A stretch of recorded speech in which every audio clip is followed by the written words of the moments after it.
अम्मा जी, आपके चढ़ाए हुए गहने मेरा स्त्री धन है। जैसे ही घर के दोनों बेटे मोहन और रमेश घर में आए तो उनका मन खुश हो गया।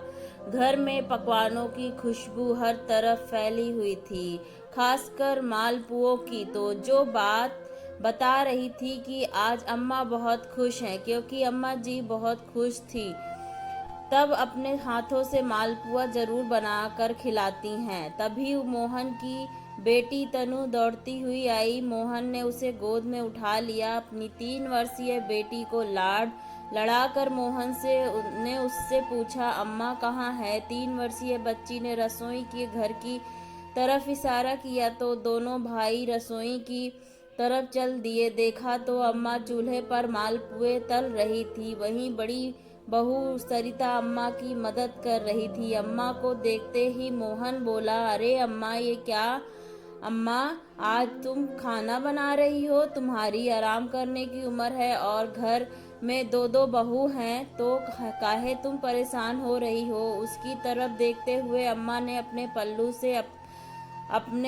से अपना पसीना पोंछा और कहा, अरे आज तो मैं बहुत खुश हूँ। आज मैं तुम लोगों को अपने हाथ से मालपुए बनाकर खिलाऊंगी। तुम लोगों को बहुत पसंद थे ना बचपन में? अम्मा तो खुशी में दोहरी हुई जा रही थी। अच्छा, ऐसा क्या खजाना मिल गया है अम्मा? जब से उस विवादित जमीन का फैसला हुआ है तब से तो अम्मा फूल फूल के गुप्पा हुए जा रही हैं। मोहन ने कहा, हाँ वो तो है, पर एक बात और भी है। वो क्या? अरे थोड़ा सब्र करो, पहले खाना खा लो, उसके बाद बताती हूँ। चलो तुम दोनों हाथ मुंह धो लो और गरम गरम खाना खा लो, बहुत थक गए होंगे।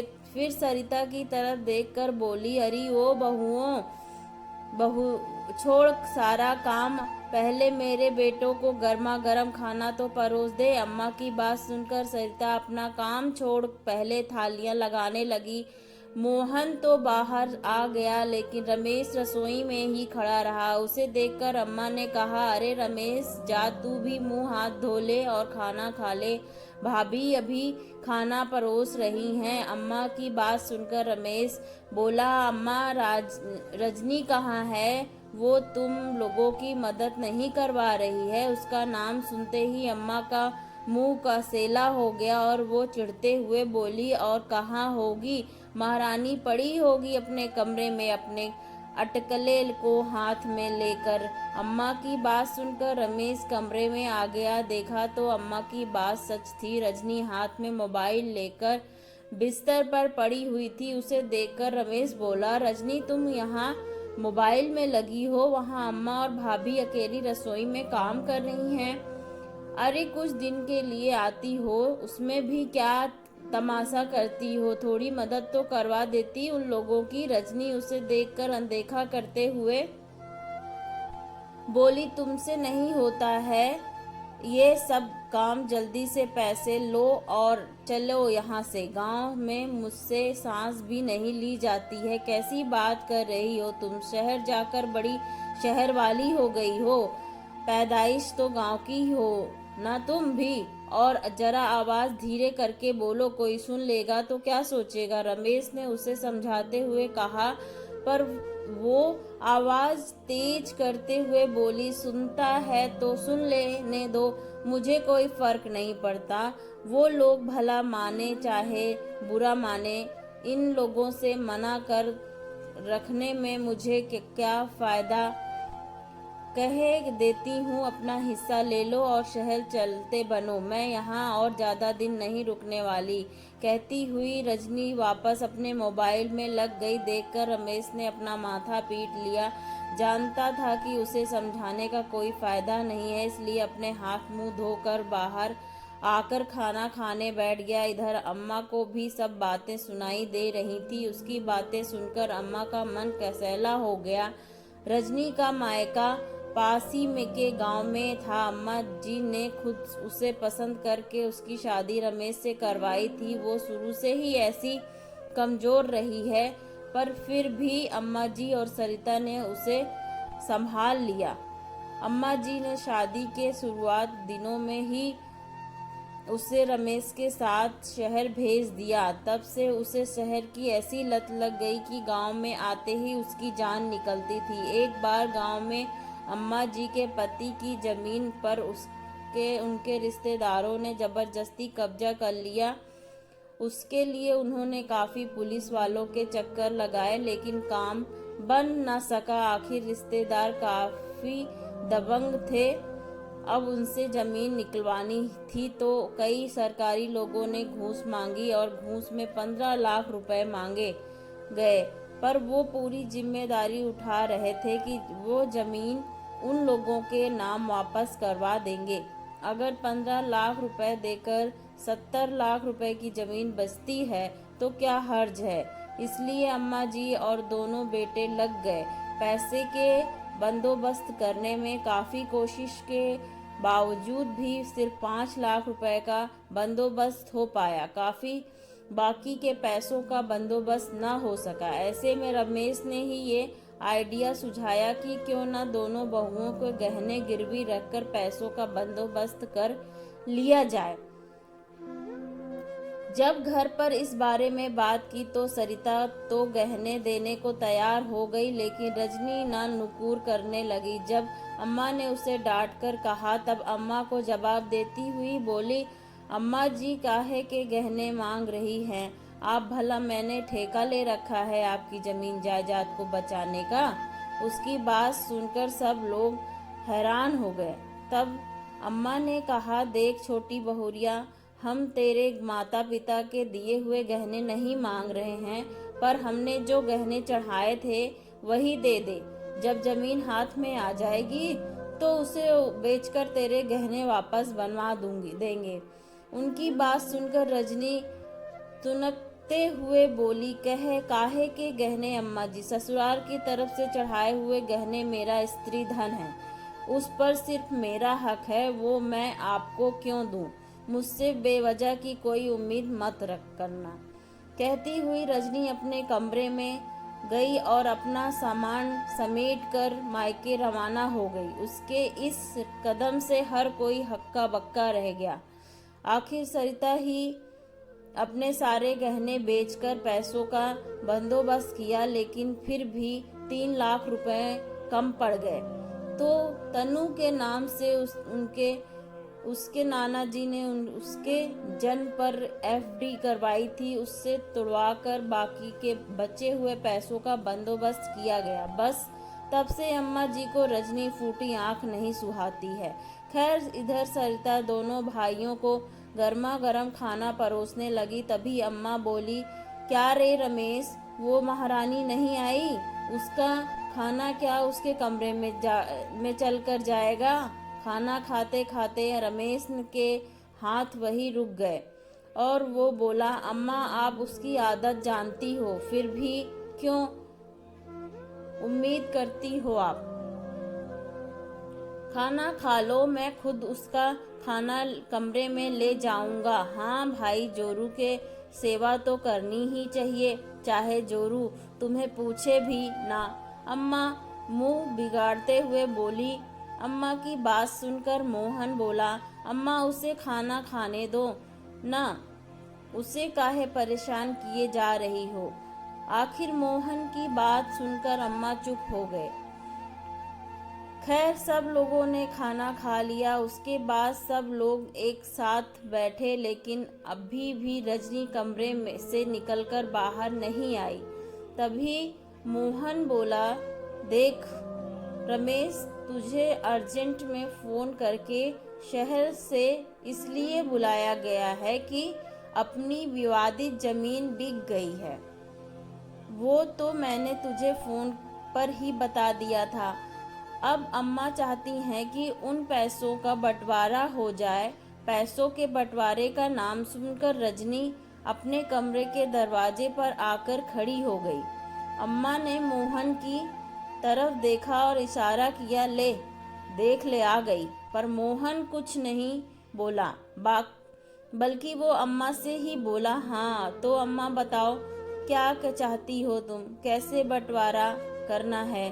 उनकी बात सुनकर अम्मा कुछ कहती उससे पहले ही रजनी बोली, भाई जी इसमें पूछना क्या है, दो हिस्से ही तो होने हैं, आधा आपका आधा मेरा। इसके लिए बेवजह ही आपने हम दोनों को बुला लिया। आप तो आधा हिस्सा करके पैसे अकाउंट में डाल लेते। उसकी बात सुनकर अम्मा बोली, क्यों भाई आधा आधा हिस्सा क्यों? मेरे हिस्से का क्या, उसे तो 50 जाना चाहते हो?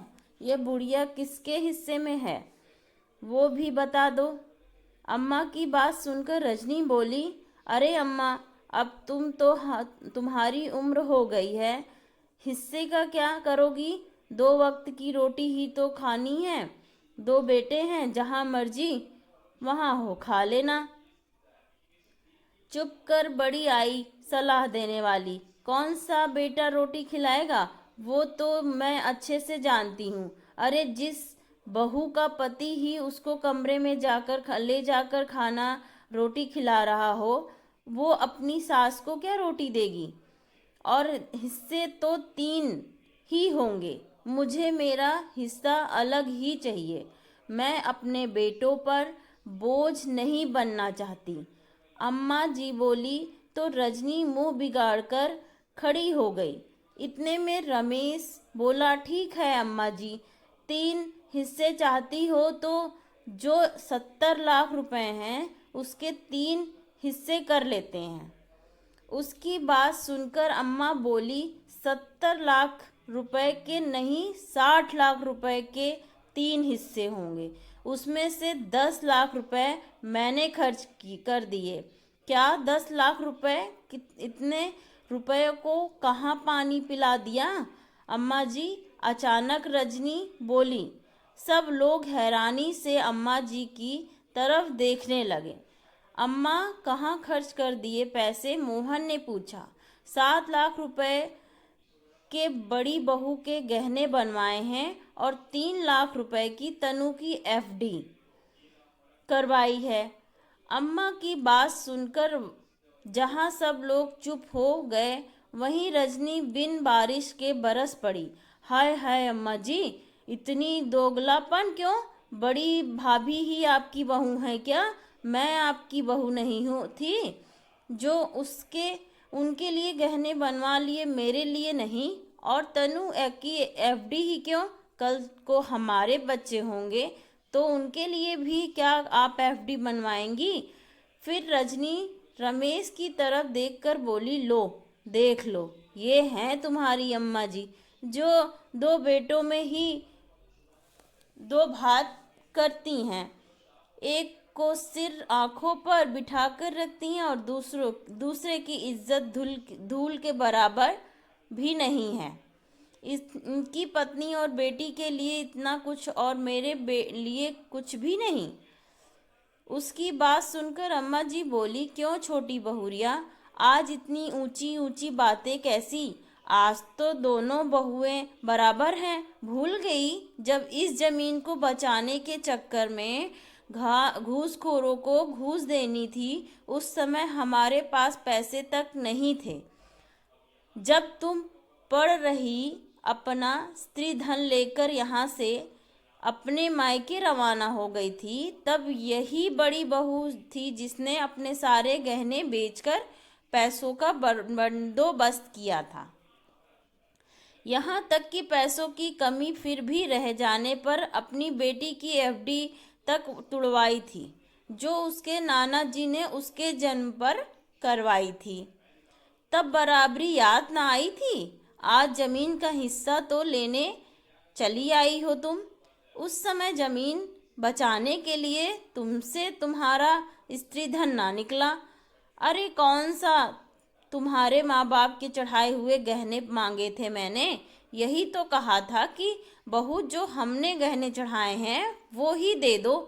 तब तो मुंह पर टाके लगे कि चोट पर बोलकर निकल गई थी कि अम्मा जी आपके चढ़ाए हुए गहने हमारा स्त्री धन है, वो तो मैं आपको नहीं दूंगी। फिर अब काहे कि मुँह चोरी? इन पैसों पर इन दोनों माँ बेटी का हक था, जो मैंने उनका हक उन्हें दे दिया। रजनी अम्मा जी से जीत न सकी तो रमेश के पास आकर बोली, अरे तुम बैठे बैठे क्या देख रहे हो, कुछ बोलते क्यों नहीं हो? भला इतने से पैसों से हमारा कौन सा फ्लैट खरीदने में आ जाएगा? उसकी बात सुनकर रमेश बोला, रजनी अम्मा कुछ भी गलत नहीं कह रही हैं। परिवार योगदान से चलता है, मेरा मेरा करने से नहीं चलता। जब हमें तुम्हारी ज़रूरत थी तो तुमने मेरा मेरा कह कर के यहाँ से चली गई थी। अब हिस्सा लेने के बाद कर रही हो तो याद रखना, जो भी मिलेगा हक का ही मिलेगा, हक से ज़्यादा कुछ भी नहीं है। और रही बात फ्लैट खरीदने की, तो जब मेरे पास पैसों का बंदोबस्त हो जाएगा तब खरीद लेंगे। जब पति ही लड़ने को तैयार नहीं तो भला रजनी क्या कर पाती? फ़ोन करके अपने माता पिता तक को बोली, लेकिन माता पिता ने कहा कि अगर अम्मा जी हक का दे रही हैं तो ले लो, क्योंकि उससे ज़्यादा तो कोर्ट भी तुम्हें दिलवा नहीं पाएगा। आखिरकार चिल्ला चिल्ला कर खुद ही चुप हो गई। सबके हिस्से में 20-20 लाख का आ गए। वह 20 लाख रुपए लेकर पैर पटकती हुई शहर रवाना हो गई। धन्यवाद दोस्तों। स्टोरी पसंद आई हो तो please like and subscribe. Thank you.